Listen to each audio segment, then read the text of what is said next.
Hi everyone, welcome back to my channel. So today we have another true crime case. Today we are going to talk about the case of Nicky Verstappen. And I'm sorry if I mispronounce his name, I have no idea how it is pronounced. This case was solved 22 years later. And although it took forever to get answers and to get justice, at least Nicky got justice. At least his family got the answers they deserved and got justice, and it gives me hope that all of the unsolved cases one day will be solved, even if it's 20 years later.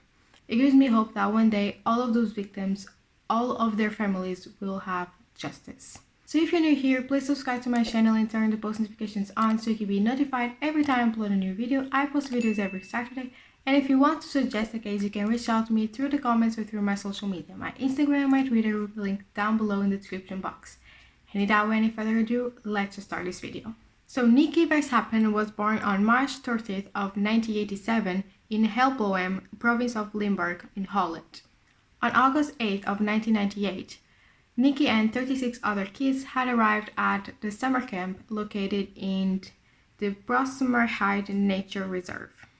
And Nicky had already gone to this summer camp in 1996. The tents were separated and identified by names. For example, the tent Nicky shared with 4 other boys was named Night Riders, but on August 10th, 2 days after they had arrived at the summer camp, Nicky went missing.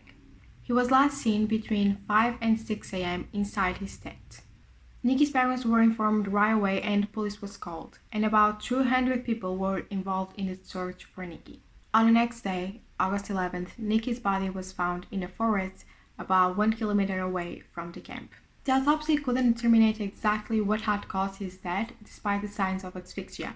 And although there was lack of evidence of semen and uncertainty about any sexual violence committed against Nicky, when analyzed, evidence was found that proved the abuse. But the amount of DNA at the scene and in the body was small and extraction was not possible at the time of the events.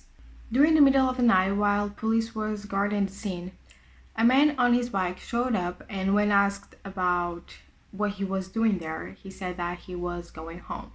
Later, this was confirmed to be true. The man lived with his mother in that area, and he wasn't considered a suspect in the case. The public prosecutor offered $25,000 reward, that's about $40,000 in exchange of information.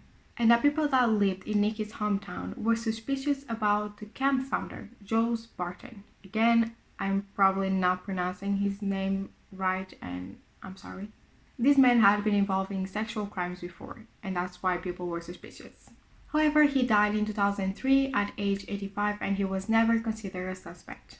And the staff that worked in the summer camp at the time were also never considered to be involved in Nicky's death. After seeing that no progress was being made, Nicky's family decided to contact an investigative journalist, Peter R. DeVries.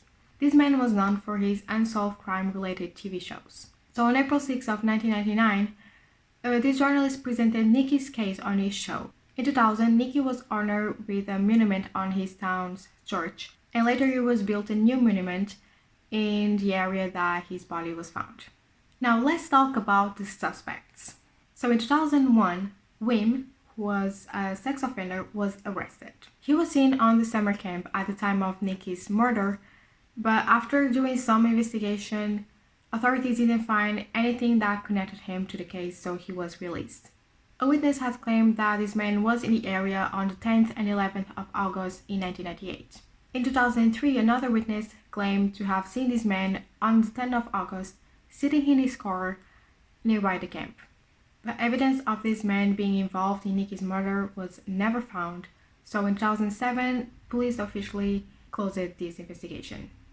Now going back to 2001, a serial killer called Martin N. was responsible for the death of 3 boys in 1992, 1995, and 2001. He got the attention of investigators due to the similarities between all of these murders.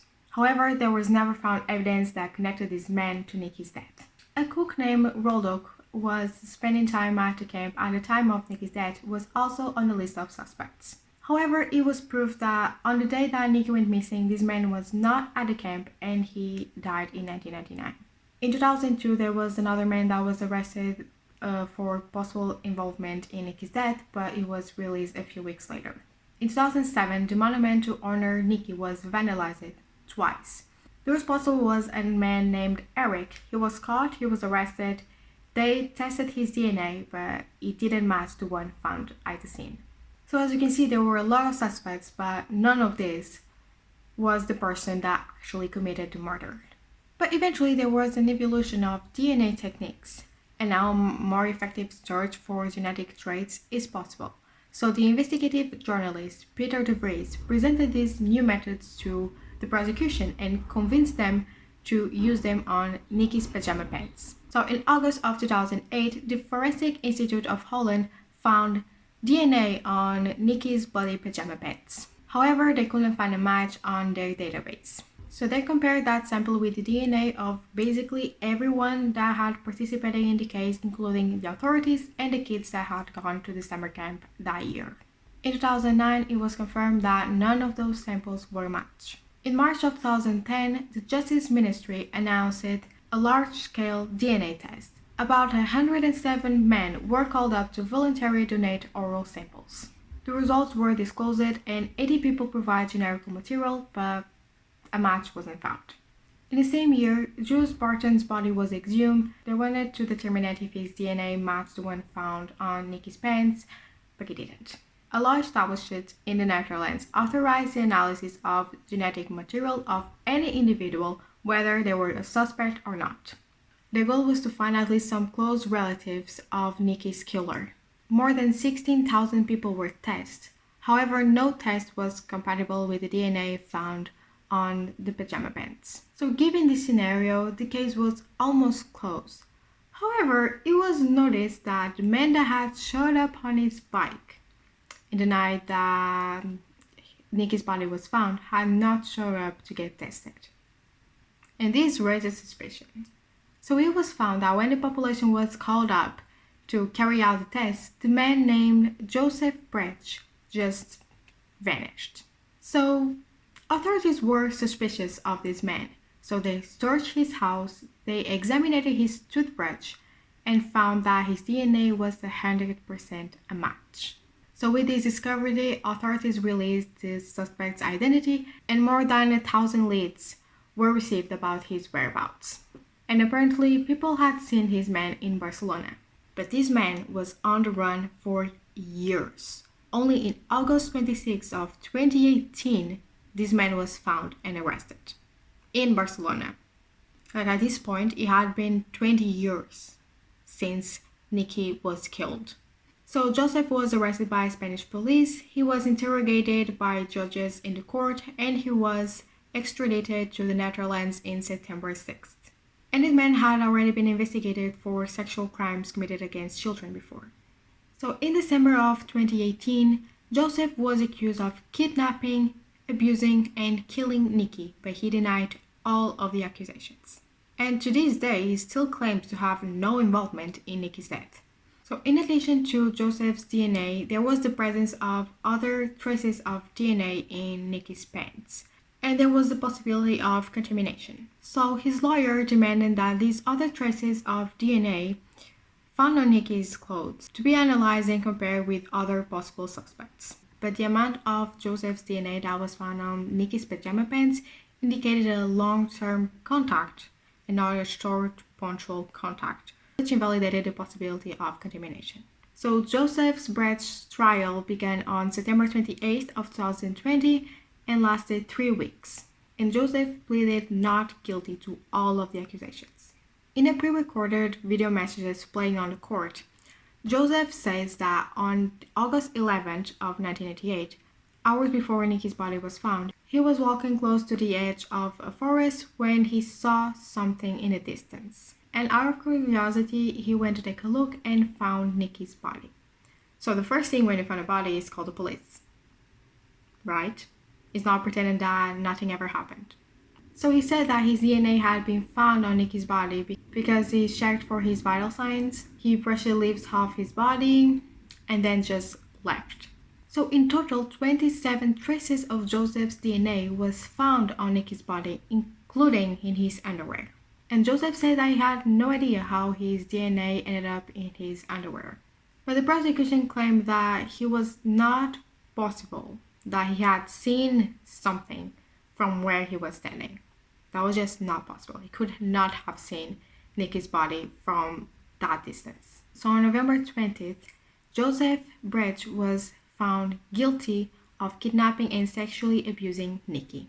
The court considered the manners of Joseph's previous offenses against children, which involved him restraining his victims by placing his hand over their mouths. And while not ruling out the possibility that he had intentionally suffocated Nicky, the court took into account that the boy may have accidentally died as Joseph attempted to restrain him. Joseph was therefore acquitted of manslaughter, though the court maintained that Nicky's death was a result of Joseph's actions. He was given a 12-year prison sentence for the kidnapping and sexual abuse of Nicky, as well as 6-month sentence for the possession of child pornography. He killed a person, he killed a child, and he just got 12 years in prison. But at least, like on the positive side, although it took 22 years for this man to be caught, he was caught. At least Nicky had some justice, even though I think that this man should spend a lot more time in prison. But at least he got justice and his family knows who did it. So as I said in the beginning of this video, even though it took more than 20 years to get justice, it gives me hope that all of those unsolved cases, one day, all of these victims, all of their families will have answers and will have justice. So that's all for today's video. As usual, leave in the comments your thoughts about this case. And if you're new here, please subscribe to my channel if you haven't done already, and click the bell next to the subscribe button so you can be notified every time I upload a new video. I upload videos every Saturday, and if you want to suggest a case, you can reach out to me through the comments or through my social media. My Instagram and my Twitter will be linked down below in the description box. And yeah, having all that said, thank you guys so much for watching, and I'll see you on my next video. Bye bye!